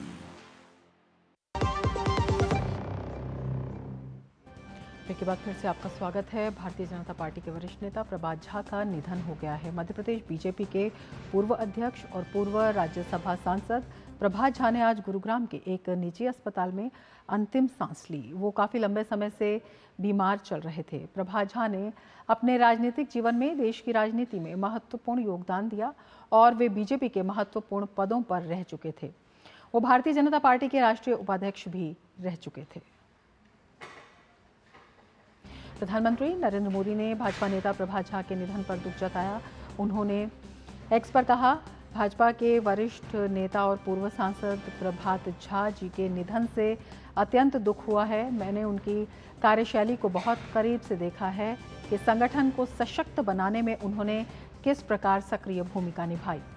जनसेवा के अपने कार्यों के साथ ही उन्होंने पत्रकारिता और लेखन के क्षेत्र में भी अमूल्य योगदान दिया।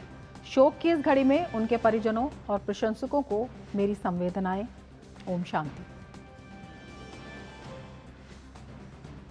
आगे बढ़ते हैं। राष्ट्रीय सुरक्षा सलाहकार अजीत डोभाल म्यांमार दौरे पर हैं। इस दौरान उन्होंने म्यांमार के समकक्ष एडमिरल औंग से मुलाकात की। मुलाकात के दौरान डोभाल ने म्यांमार में हिंसा और अस्थिरता को लेकर भारत की चिंताओं पर प्रकाश डाला। NSA अजीत डोभाल बिम्स्टेक सुरक्षा प्रमुखों की चौथी वार्षिक बैठक में भारतीय प्रतिनिधिमंडल का नेतृत्व कर रहे हैं। इसके अलावा बिम्स्टेक सुरक्षा प्रमुखों ने म्यांमार के प्रधानमंत्री नॉन्ग लाइंग से मुलाकात की। आपको बता दें, म्यांमार में 2021 में तख्ता पलट के बाद से ही वहां लोकतंत्र की बहाली को लेकर व्यापक विरोध प्रदर्शन जारी है। बिम्स्टेक यानी बहुक्षेत्रीय तकनीकी और आर्थिक सहयोग के लिए बंगाल की खाड़ी पहल 7 देशों का एक संगठन है, जिसमें दक्षिण एशिया के 5 देश बांग्लादेश, भूटान, भारत, नेपाल, श्रीलंका और दक्षिण पूर्व एशिया के 2 देश म्यांमार और थाईलैंड शामिल हैं।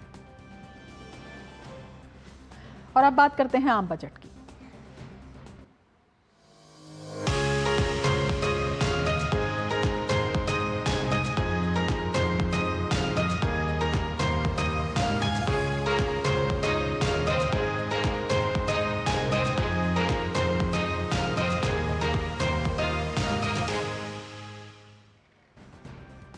भारत के बजट को लेकर वैश्विक क्रेडिट रेटिंग एजेंसियां सकारात्मक रुख प्रदर्शित कर रही हैं। मूडीज रेटिंग्स ने बजट में वित्तीय घाटा कम करने को लेकर कहा है, यह बजट सरकार की साख के लिए काफ़ी सकारात्मक है। वहीं दूसरी रेटिंग एजेंसी फिच रेटिंग्स ने भी सरकार की वित्तीय अनुशासन के प्रति प्रतिबद्धता को सराहा है।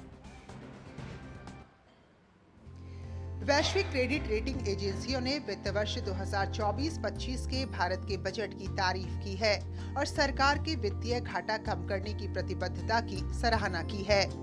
मूडीज रेटिंग्स ने कहा है कि ये आम बजट सरकार की साख के लिए काफी सकारात्मक है। मूडीज ने कहा कि बजट में सरकार ने इंफ्रास्ट्रक्चर के लिए कुल खर्च में से करीब 23% राशि आवंटित की है, जो कि नीतियों की निरंतरता को दर्शाती है। वहीं ब्याज भुगतान कुल खर्च का 24% से कम है।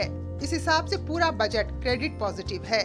मूडीज ने कहा कि ताज़ा बजट के अनुमानों के मुताबिक अगले 3 वर्षों में सामान्य सरकारी ऋण जीडीपी के 80% से अधिक पर स्थिर रह सकता है, जो वित्त वर्ष 2021 के 89.3% से कम होगा। S&P ग्लोबल रेटिंग्स ने भारत के बजट में राजकोषीय घाटा कम करने के प्रति प्रतिबद्धता की सराहना की है। S&P ग्लोबल रेटिंग्स ने कहा है, भारत का बजट सरकार के राजकोषीय घाटा कम करने के प्रति प्रतिबद्धता हमारी उम्मीद के अनुरूप है। भारत के बजट को लेकर एक अन्य रेटिंग एजेंसी फिच रेटिंग्स ने कहा है, वित्त वर्ष 2024-25 का बजट वित्तीय घाटे में कमी के लिए सरकार की निरंतर दृढ़ प्रतिबद्धता को दर्शाता है, जबकि सरकार ने अपने पूंजीगत व्यय को बरकरार रखते हुए विकास की ओर ध्यान केंद्रित रखा है।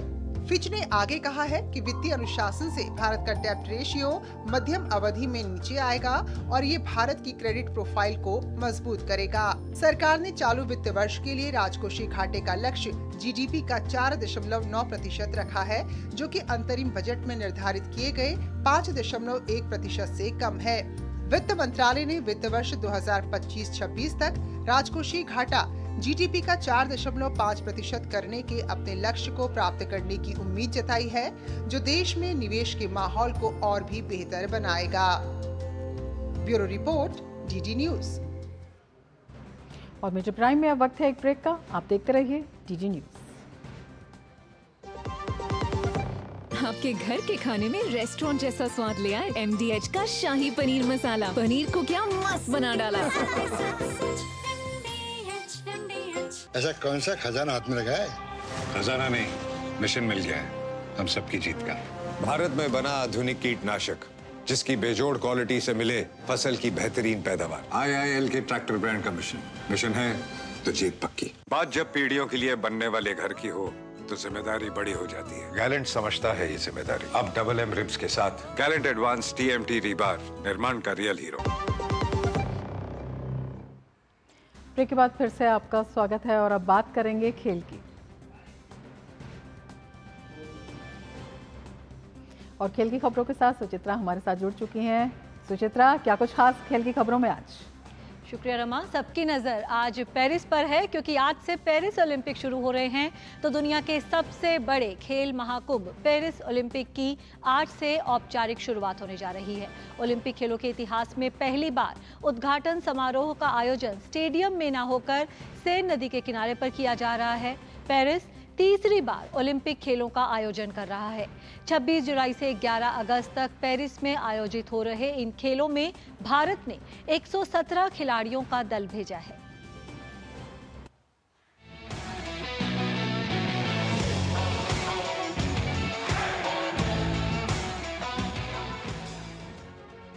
,200 से अधिक देश, 10,000 से ज्यादा एथलीट, 32 खेल स्पर्धाएं और 17 दिन तक दुनिया के सर्वश्रेष्ठ खिलाड़ियों में वर्चस्व की जंग के साथ शुरू होने जा रहा है दुनिया का सबसे बड़ा खेल महाकुंभ ओलंपिक।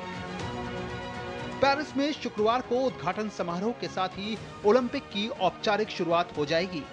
इन खेलों की औपचारिक शुरुआत सेन नदी पर एक ऐतिहासिक उद्घाटन समारोह के साथ होगी। ये पहली बार होगा जब उद्घाटन समारोह स्टेडियम के अंदर नहीं होगा। सभी राष्ट्रों की पारंपरिक परेड सेन नदी के किनारे होगी, जो ऐतिहासिक फ्रांसीसी राजधानी के केंद्र से होकर बहती है। इसमें एथलीट नावों पर यात्रा करेंगे। 100 साल बाद पेरिस में होने वाले ओलंपिक खेल हर मायने में अनूठे, पारंपरिक और अप्रतिम होने वाले हैं। पेरिस तीसरी बार ओलंपिक की मेजबानी कर रहा है। उद्घाटन समारोह में भारतीय टेबल टेनिस के दिग्गज अचंता शरत कमल और 2 बार की ओलंपिक पदक विजेता PV सिंधु भारत के ध्वजवाहक होंगे। It's been a moment which, since the last 3-4 months, I've been dreaming about, visualizing. So I'm pretty excited that I'm going to live that moment. and especially I'm going to do that with PV Sindhu. So it's a fantastic moment, I would say. It's a proud moment for both of us, and of course it's a one-time opportunity for anyone to, you know, be a flag bearer and obviously representing our country. It's at the Olympics, you know, standing there right in the front holding a Indian flag. So it's a very proud moment for both of us. भारतीय खिलाड़ी भी Olympic में एक बार फिर अपना सर्वश्रेष्ठ प्रदर्शन करने के लिए तैयार दिख रहे हैं। पेरिस ओलंपिक में भारत ने 117 खिलाड़ियों का दल भेजा है। इसमें सबसे बड़ा दल एथलेटिक्स में है, जहां 29 खिलाड़ी शामिल हैं। एथलेटिक्स दल की अगुवाई टोक्यो ओलंपिक में जैवलिन थ्रो इवेंट में स्वर्ण पदक जीतकर इतिहास रचने वाले नीरज चोपड़ा करेंगे। भारतीय दल में 70 पुरुष और 47 महिला खिलाड़ी शामिल हैं। ट्रैक एंड फील्ड इवेंट के बाद निशानेबाजी में भारत के सबसे ज्यादा खिलाड़ियों ने क्वालिफाई किया है, जिसमें कुल 21 एथलीट शामिल हैं। वहीं वेट लिफ्टिंग के इवेंट में सिर्फ मीराबाई चानू ने क्वालिफाई किया है, जिन्होंने टोक्यो ओलंपिक में रजत पदक अपने नाम किया था। भारत ने ओलंपिक खेलों में अभी तक कुल 35 पदक जीते हैं, जिसमें निशानेबाज अभिनव बिंद्रा ने 2008 और नीरज चोपड़ा ने 2021 ही व्यक्तिगत गोल्ड मेडल जीत पाए हैं। भारत ने टोक्यो ओलंपिक में 1 स्वर्ण, 2 रजत और 5 कांस्य पदक जीते थे।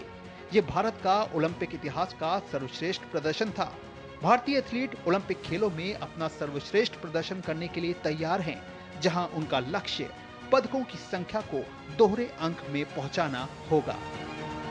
पेरिस 2024 ओलंपिक खेलों के रंगारंग कार्यक्रम की शुरुआत होगी और उसके साथ ही इन खेलों का जो है वो ऑफिशियल अनाउंसमेंट हो जाएगा। इससे पहले हमने हर बार देखा है कि ओपनिंग सेरेमनी स्टेडियम में होती थी, लेकिन इस बार दर्शकों को रोमांचित करने के लिए इसको ओपन एरिया में किया जा रहा है और इसी सेन रिवर पर इसका आयोजन किया जाएगा, जहां 3 लाख से ज्यादा दर्शक जुटेंगे और तमाम एथलीट बोट पर यहां से सवार होकर के 6 किलोमीटर तक जाएंगे और इस ओपनिंग सेरेमनी का आनंद लेंगे। कैमरा सैंतल के साथ मैं Mukesh Shukla, DD news, Paris. तो पेरिस ओलंपिक के उद्घाटन समारोह के लिए सभी तैयारियां पूरी हो चुकी हैं। सेन नदी के किनारे होने वाले समारोह को लेकर सुरक्षा के पुख्ता इंतजाम किए गए हैं। उद्घाटन समारोह की तैयारियों का जायजा लिया हमारे संवाददाता मुकेश शुक्ला ने।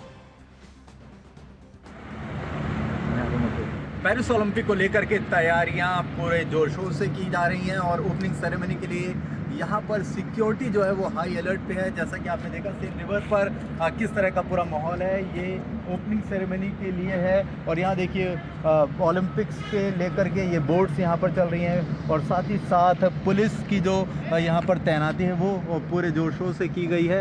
एफिल टावर आप मेरे ठीक सामने देख सकते हैं, यहाँ पर भी सुरक्षा के पुख्ते इंतज़ाम किए गए हैं। ज़मीन से लेकर आसमान तक वो देखिए हेलीकॉप्टर भी है जो वो साथ में रोम कर रहा है, यानी आसमान से भी नज़र रखी जा रही है हेलीकॉप्टर पर और कोशिश की जा रही है कि हर एक सुरक्षा का जो पैरामीटर है उसको सुनिश्चित किया जाए। और यहाँ पर जो हाई अलर्ट है वो पूरा देखने को मिल रहा है पेरिस में। और ये देखिए ये पूरी की पूरी रिवर, इसको पूरा साफ़ किया गया है और यहाँ पर ओपनिंग सेरेमनी की जाएगी, यानी तमाम जो लोग हैं वो यहाँ पर आएंगे और इस ओपनिंग सेरेमनी में शामिल होंगे। लगभग 3 लाख से ज़्यादा लोगों के यहाँ पहुँचने की उम्मीद की जा रही है, यानी पेरिस पूरी तरह से तैयार है। सुरक्षा के तमाम इंतज़ाम यहाँ पर पुख्ता कर लिए गए हैं। तो देखना होगा ओपनिंग सेरेमनी में क्या कुछ खास निकल करके आता है, क्या कुछ खास ओपनिंग सेरेमनी में एक्शन देखने को मिलता है। कैमरा सैंतल के साथ मैं Mukesh Shukla, DD news, Paris. और आज होने वाले पेरिस ओलंपिक के उद्घाटन समारोह पर और बात करने के लिए हमारे साथ पेरिस से जुड़ रहे हैं हमारे संवाददाता मुकेश शुक्ला। जी मुकेश, ये पहला मौका है जब ओलंपिक खेलों का उद्घाटन समारोह किसी स्टेडियम में नहीं बल्कि बाहर खूबसूरत सेन नदी के किनारे आयोजित होगा। कितना उत्साह आपको नजर आ रहा है इस उद्घाटन समारोह को लेकर पेरिस में? सुचित्रा, यहाँ पर तैयारियां पिछले 2-3 दिन से हम देख रहे हैं लगातार की जा रही हैं। सेन रिवर पर तमाम रिहर्सल्स चल रही हैं और आज मैं बता दूं सुबह से यहाँ हल्की हल्की बारिश भी देखने को मिल रही है। तो थोड़ी देर में मौसम खुलने की उम्मीद है, लेकिन अभी भी बारिश जो बनी हुई है, ऐसे में बड़ा एक्साइटमेंट है। एक यहाँ पर जो पैशन है, पेरिस जो है वो अपनी ब्यूटी के लिए तो जाना ही जाता है। यहाँ पर जो पैशन है, लोगों के अंदर उत्साह है। आप देखिए यहाँ पर लोग साइकिलिंग के बड़े शौकीन हैं, दौड़ते रहते हैं, रेसिंग के बड़े शौकीन। और साथ ही साथ ये ओलंपिक जब ओपन एरेना में हो रहा है, हम बात कर रहे थे लोगों से तो उन्होंने बोला ये एक ब्यूटीफुल कॉन्सेप्ट लेकर के आए हैं, क्योंकि 128 साल के इतिहास में ऐसा कभी देखने को नहीं मिला ओलंपिक के इतिहास में। 100 साल बाद पेरिस इसकी तीसरी बार मेजबानी कर रहा है। तो यहाँ पर जब इस रिवर फ्रंट पर ये ओपन बोट में एथलीट जाएंगे, कैमरे लगे होंगे, और तो वो एक नजारा, और साथ में सिटिंग अरेंजमेंट भी की गई है। आपको वहां पर वो तमाम चीजें देखने को मिलेगी, क्योंकि सेंट रिवर में कई सारी प्रतियोगिताएं भी आयोजित की जाएंगी। तो इसको एक बार फिर से साफ सुथरा भी किया गया है। जैसे पीछे कुछ बातें आ रही थी कि पानी ठीक नहीं है, लेकिन खुद यहाँ के गवर्नर ने बताया कि नहीं, ये सब ठीक है, सब चीज सुरक्षित की गई है, सुनिश्चित की गई है। और साथ ही साथ जो सिक्योरिटी है एफएल टावर के आसपास और सेंट रिवर पे, वो बहुत हाई अलर्ट पर रखी गई है। हर किसी का वीजा, पासपोर्ट, ये सब चेक किया जा रहा है। आने जाने वाले हर व्यक्ति पर नजर रखी जा रही है। तो एक्साइटमेंट होगा, यहाँ बहुत सारे कॉन्सर्ट किए जाएंगे, बहुत सारा यहाँ म्यूजिक होगा, यहाँ पर फन होगा। तो देखना होगा शाम को 7 बजे जब इसका रंगारंग यहाँ पर उद्घाटन होगा तो कैसा रहता है यहाँ पर माहौल। 3 लाख के आसपास स्पेक्टेटर उम्मीद कर रहे हैं कि प्रेडिक्टेड है, क्योंकि टिकटें सारी बिक चुकी हैं।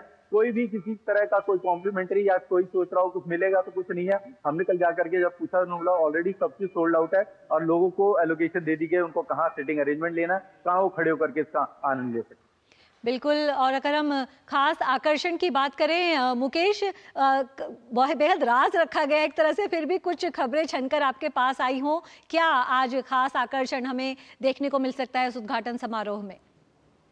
बिल्कुल, आपने सही कहा, बहुत इसको गोपनीय रखा गया है। लेकिन जो बात चल रही है यहाँ पर, जो फॉरेन स्टार्स हैं, लेडी गागा हैं, वो यहाँ पर परफॉर्म करने के लिए आ सकती हैं, और मतलब आई कह सकते हैं। मेरे को लग रहा है कि उनका यहाँ पर वो जरूर आएंगे, और साथ ही साथ कई सारे रिनोन आर्टिस्ट यहाँ पर आकर के अपना म्यूजिक दिखाएंगे, अपनी आवाज सुनाएंगे दर्शकों को। और यहाँ का बैंड जो है वो अलग तरीके से यहाँ पर उस दिन रिहर्सल कर रहा था। तो एक अच्छी यहाँ पर जो है वो रंगारंग कार्यक्रम देखने को मिलेगा, और अच्छे यहाँ आर्टिस्ट आकर परफॉर्म करेंगे। दुनिया भर से यहाँ पर आर्टिस्टों को बुलाया गया है, कई देशों के राजनायक भी यहाँ पहुंचेंगे, एम्बेसडर्स भी आएंगे, बड़े बड़े खिलाड़ी भी आएंगे। कुछ दिन पहले अभिनव बिंद्रा को भी देखा गया यहाँ पर टॉर्च रिले के साथ। तो एक प्राउड मोमेंट है सभी के लिए जो इसके साथ जुड़ते हैं, क्योंकि ओलंपिक 4 सालों में चुका होते हैं, एक दिन का खेल नहीं होता। भारतीय दल जो उतरेगा, जैसा पीवी सिंधु ने बोला, वो फ्लैग बेयरर होंगी, तो कितना प्राउड मोमेंट होगा चंता शरद कमल के लिए, पीवी सिंधु के लिए, जब दोनों एक साथ फ्लैग बेयरिंग करेंगे यहाँ पर।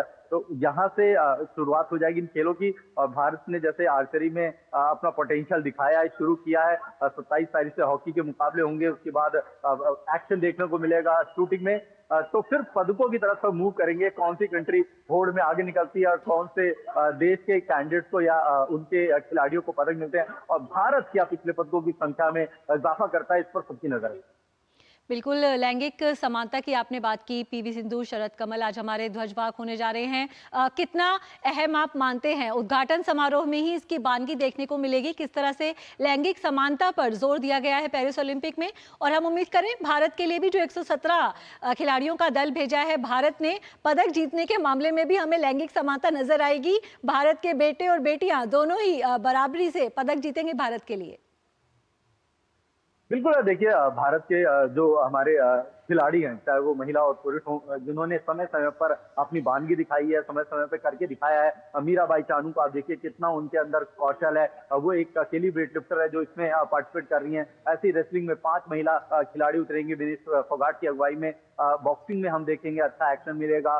तो ये वो तमाम शूटर्स हैं। शूटिंग में भी आप देखिए सिवत परसामरा होंगी, रिजमन सांगवान होंगी, ईशा सिंह होंगी। तो ये वो एवेलारविन होंगी। पुरुषों में भी होंगे हमारे पास एथलीट जो वहां पर ऐश्वर्या प्रताप तोमर होंगे जो कम्पीट करेंगे। तो एक अच्छा यहाँ पर मिश्रण देखने को मिला। और मुझे लगता है जितना इन 10 सालों में डेवलपमेंट हुआ है, काम हुआ है, साइंस टेक्नोलॉजी को यहाँ इस्तेमाल करके जिस तरह से लाया गया है, मेंटल वर्क किया गया है खिलाड़ियों के ऊपर, उनको अच्छे फिजियो दिए गए हैं, यहाँ अच्छा खासा सपोर्टिंग स्टाफ भी साथ में आया हुआ है टीम के, कि किसी तरह की कोई दिक्कत ना हो। क्योंकि ये एक्शन मोड में आप इंजरी के भी चांसेस होते हैं। और टेबल टेनिस में मनिका बत्रा, चंता शरद कमल जब ये सब खेलेंगे, बड़ा ही हैंड टू आई कॉन्टेक्ट के गेम होते हैं। और यहाँ पर वो तमाम चीजें देखी जाती है उसी तरह। तो मेरे को लगता है माहौल होगा। यहाँ पर आपको एक चीज बता दूं, इंडियन फैंस की कोई कमी नहीं है। कल मैंने कुछ अफगानिस्तान फैंस से बात करी, वो कह रहे थे कि हम इंडिया को सपोर्ट करने आए। एक साइकिलिस्ट थे, वो केरल से निकल करके 2 साल का लंबा सफर करके कल यहाँ पर पहुंचे, जब उनसे सेंट रिवर में मिले। तो यहाँ पर देखो दर्शकों का भी पूरा का पूरा जत्था देखने को मिलेगा। भारतीय फैंस